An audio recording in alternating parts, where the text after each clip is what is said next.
Hi, everyone. Assalamu alaikum. Thank you for having me here. It's a pleasure to be here. I'm Lubna Bouarfa. I'm a scientist, an AI scientist turned entrepreneur. Started my career in building artificial intelligence in the operating theater. And after academia, I started a company to build AI brains for life science companies. So today, I'm going to share with you a glimpse of how AI is shaping the healthcare of tomorrow. And we've heard a lot. We've heard how AI is saving the planet, the inflection points we're going through. Now we're going to see that from a point of healthcare. I was born in 1983. The world population back then was 4.6 billion people. My parents were born in mid-50s. The population was 2.4 billion. In one generation, the population on this beautiful planet is doubling.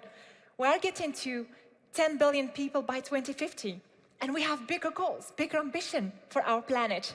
From a healthcare perspective, how are we going to keep 10 billion people healthy? But most importantly, how can we prevent them from getting sick in the first place? So where are we now in healthcare? Our healthcare system is based on one-size-fits-all model, which means we assume that one treatment will work for the majority of us. And this model has proved in many occasions that it's not working. So we transitioned to stratified medicine, that medicines can work for different types of group of people. But again, we realized, actually, diseases are not targeting organs. They're targeting more than that.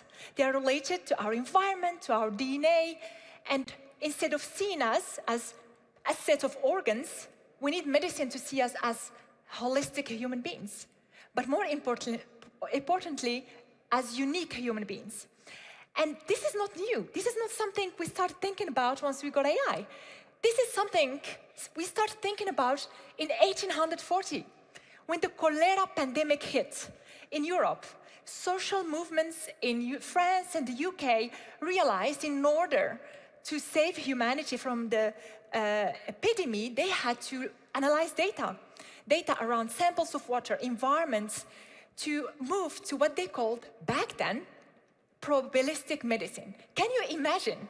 In 1840, they were talking about probabilistic medicine. Unfortunately, this movement failed because of the leading figures that failed, and we moved to a bureaucratic view of medicine. We divided the body into organs, and we defined specialism that treats each organ separately. And that's sad. But now, we have the tools. We have technology that can allow us to analyze data in a holistic way, to predict outcome, and to move what is on the right side here, precision medicine. But what is the reason of this one-size-fits-all model? What is the reason of that? Why did we all went in a tunnel vision, thinking, can we solve the problems of healthcare with one model? You will be surprised to hear that the main reason behind this model is a beautiful mathematical theorem called the central limit theorem. If you pick random samples of a population in a random way, and they are unbiased, a sufficient big sample will allow you to fit a nice bell curve distribution and generalize the results on everyone. It sounds amazing. It's a mathematical formula that solves everything.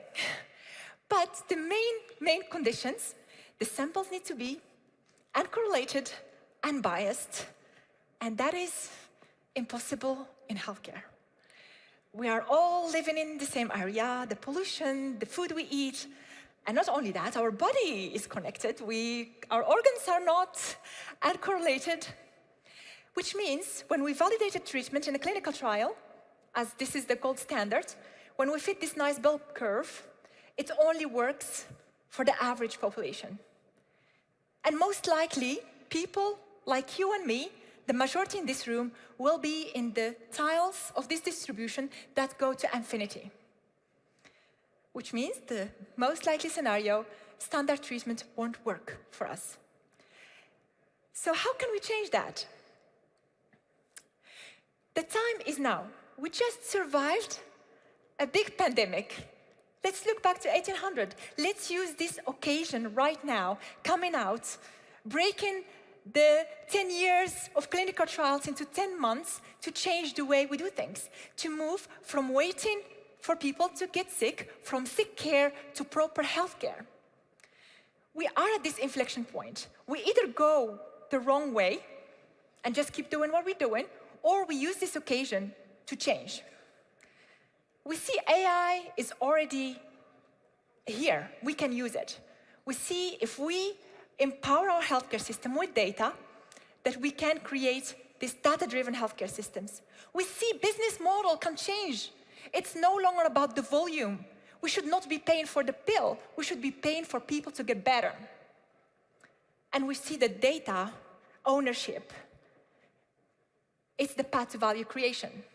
When we live in a society where healthcare system is data-driven, I cannot opt out because I'm responsible. My data will save other people's life.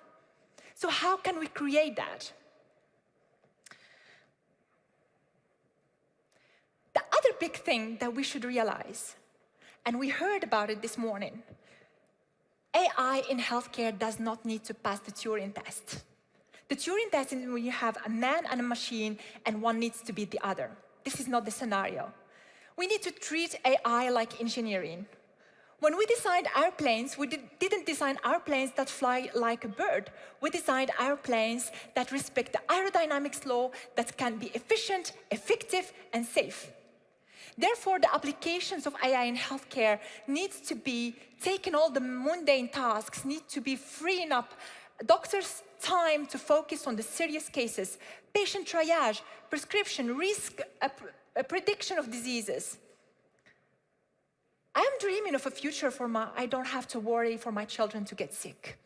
I dream of a future that the healthcare system takes care of the health of my kids. Systems that predict the risk for diseases, automatic reminders for tests, and prevention is working. When a person is born, from day one, we can predict all the risks, we can prevent, we don't wait for people to get sick. That is the future for healthcare, and it is possible with the technologies of today. Treating healthcare like engineering is what we do at OKRA.ai. We're building AI pipelines, systems that self-learn and autonomously update itself.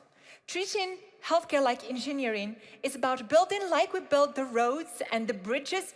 We need to build the right pipelines for our AI to self-learn. A nice methodology to be published, that's not AI, that's statistics.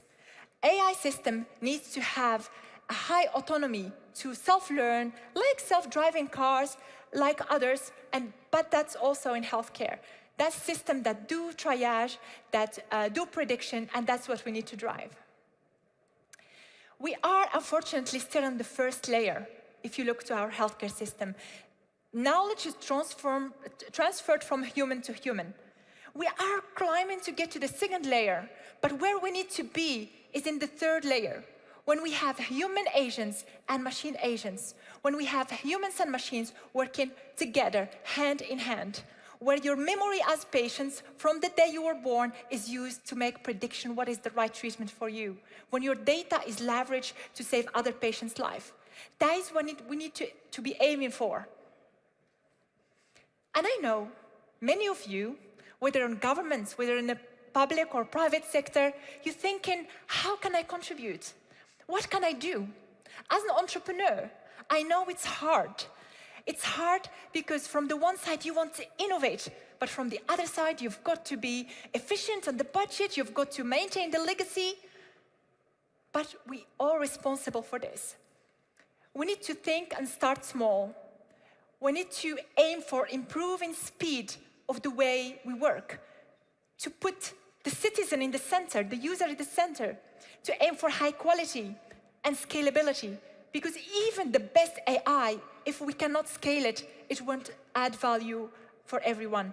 And last but not least, we need to make AI explainable, because if we don't explain it, people won't use it. So Thank you very much. This is my talk, and I hope you learned something today.